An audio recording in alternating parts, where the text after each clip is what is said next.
It's all good, because you know what? This is a great game. I still have no idea what the story is. I was playing for like an hour, over an hour. Still have no idea what the story is. Oh, come on, Mark. It's not that difficult. You're merely a double agent looking to attain immortality by hacking into a demon realm full of murderous FNAF rejects, accidentally unleashing them and turning the world into a bunch of mind-controlled zombie bots looking to cleanse humanity with bloody, bloody vengeance. Oh wait, was that not clear from the game? How much time you got, friend? Cause this one's lore is gonna make you woozier than extended VR play sessions.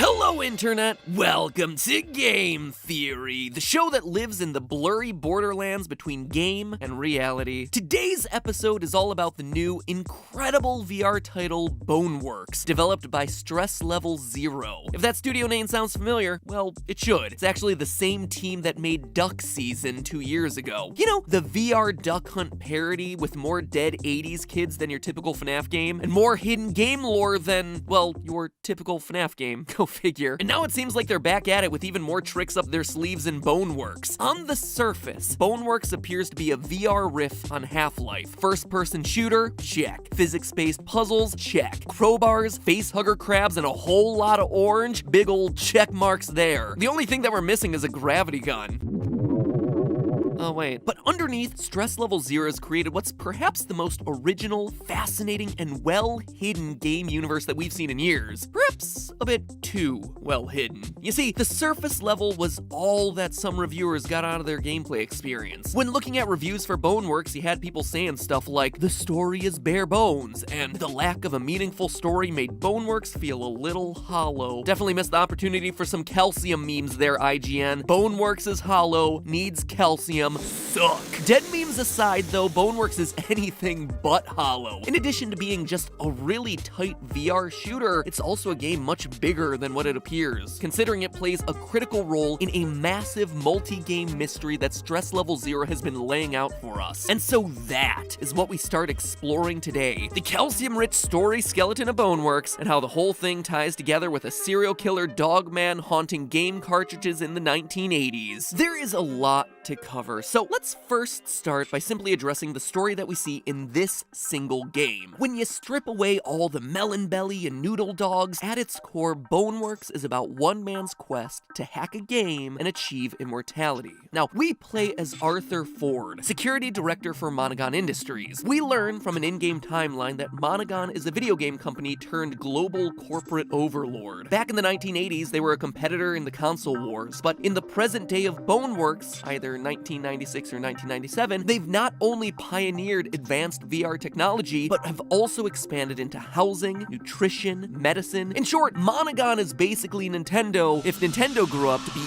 evil Google. When the game begins, we see a cutscene of Arthur logging into Monogon's new virtual system, Myth OS City, a virtual metropolis built by Monogon to serve as a functional Second Life, or Sims, where users can hop in and lead an entirely separate life, or heck, multiple separate lives. The city, we're told, is set to open to the world soon. We are working around the clock for Myth OS City opening day. But it's not long before our peaceful stroll through the VR city gets interrupted by a transmission coming in from the outside world, the real world. M. Hayes, security engineer for the Boneworks project, tells us that the city is on lockdown. I have no idea how you weren't kicked. Like, nobody else can log in. The system clock being frozen might have something to do with it, so if you can make your way to the core tower, you might be able to manually restart it and let us back in. So the system is frozen, and it's our goal as the only person left in MythOS to manually restart it. And that's the game. Or is it? You see, it quickly becomes clear that the system shutting down was an inside job. Hey, so everyone's kind of freaking out over here. There's a rumor from security that somebody broke into the complex and coordinated a breach in Myth. I don't know why, or who would even know how, but I think it's an inside job. And from there, it doesn't take much to figure out that we are the double agent. Rewind rewind back to the beginning of the game. We see Arthur jacking into the system via some very unconventional means. He's barricading doors, he's plugging USB drives into wires, he's using a rough-looking VR headset. And now notice the name on all of those devices. On both the USB drive and the headset, you see the name Gammon. Now, if you played Stress Level Zero's previous title, Duck Season, or if you just watched my theory on it, you might recognize that name. You see, Gammon was the company that created the Duck Season cartridge, home to the blood-soaked mascot dog who in that game was able to escape his digital confines, as well as the Kingbit gaming system that we played it on. So, going back to that timeline we saw earlier from Boneworks, we know that this was Monogon's rival during those console wars. Gammon's Kingbit Gaming versus Monogon's Poly System, a classic Genesis versus Super Nintendo rivalry. Kingbit does what Polysys don't, which is apparently summoning a killer dog to kidnap children and slaughter parents. Slap that one onto the promotional materials. In short, we're playing as Arthur infiltrating MythOS using the technology of Monogon's competitor. He's a double agent. This is all reinforced by a call later in the game with encryption specialist Alora, who just shakes her head at us while holding the Gammon USB drive. But this all leads to the question of why? What was Arthur Ford hoping to achieve by betraying Monogon? Well, our first hints come in some messages that are scrawled on the walls of the workplace environment at the very beginning of the game. Quote, "Our minds are directly connected to the void. Boneworks' backend is the only thing preventing true death. What if immortality is possible?" End quote. Because this is the opening of the game, these messages all just come across as a bunch of meaningless jargon. A lot of gobbledygook. But when you revisit this information later, it appears to be the crux of the entire game's plot. To fully understand why, though, we first have to define some terms. As we learn in the opening museum level, void energy is chaotic matter that forms the foundation upon which MythOS stands. Quantum void energy particles exist in the multiple places at once, providing the perfect glue that holds instanced matter together.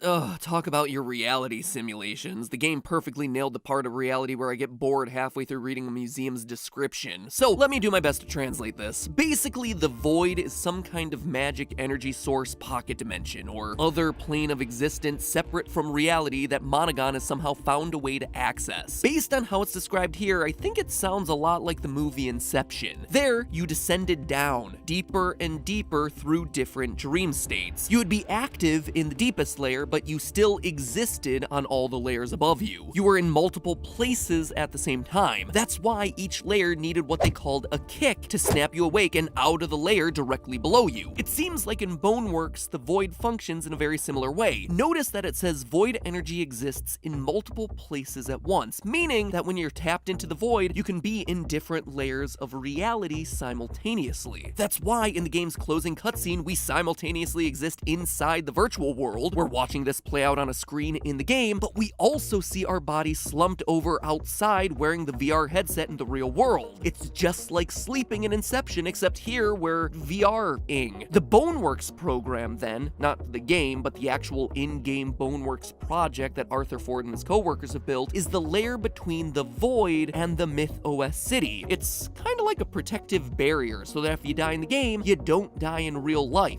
You just resurrect in the system. That's why we have the second line of those quotes I mentioned earlier. Boneworks' backend is the only thing preventing true death. It's an infrastructure protecting its users. But what if your consciousness were able to bypass the Boneworks and just exist here, down in the void? You see, the void is a very real resource in the game world. We see, thanks to that timeline I keep going back to, that Monogon discovered the void, which on the timeline was redacted for privacy concerns, and it's enabled them to build out their myth systems. As such, everything, both real and virtual in this game, touches the void in some way. Monogon just figured out a way to tap into it and send users into the myth system using it. So consider this. If your consciousness is somehow able to get past the Boneworks and down into the void, you can die over here in the VR world, or heck, you could even die over here in the real world, and it wouldn't matter. You're immortal. immortal. You are beyond the need for a body, free of physical limitations and constraints. You can suddenly access every tech product, or heck, every living creature that decides to tap into the void energy. And as we're told, MythOS is hooking everyone who's going to be joining this system into the void. So your consciousness could theoretically invade any real-world body that you wanted. You could glitch trap them all. And all of this is exactly Ford's plan. We see it in more wall writings in that opening section of the game. Quote again, theoretically, if we can somehow stop the system clock, we could disconnect the resurrection field outside MythOS chambers. We could resurrect in the void. The void way could allow for immortality. If the Monogon heads knew even remotely how valuable this is, even with Boneworks access, getting out of MythOS might be hard. Let's go find out. So that seems to be the plan that Arthur's following here. Insert the Gammon USB key to disconnect the servers, stop the system clock, and buy himself a couple of hours to get his way into the void and become immortal. I mean, if you're playing the game like a normal person. Our GT Live playthrough is like a full day's worth of video for like half the game. So, you know, maybe we should have been playing with a bit more urgency. I'm a hammer. Nook. Shadow puppets with a hammer. Let's just say our version of Arthur Ford not making it to the clock in time. Anyway, for as complex as it is, apparently Arthur wasn't the only one to figure it out either. According to his coworker Alora, you're heading to the tower to reset. I've been obsessing over the possibility for weeks, and you acted on it first. I couldn't let you think you were the only one who saw it. Just leave a way for others to get in. Leave a way in. At the end of Arthur Ford's journey, which ends with a lot of ladder climbing, I mean a lot of ladder climbing,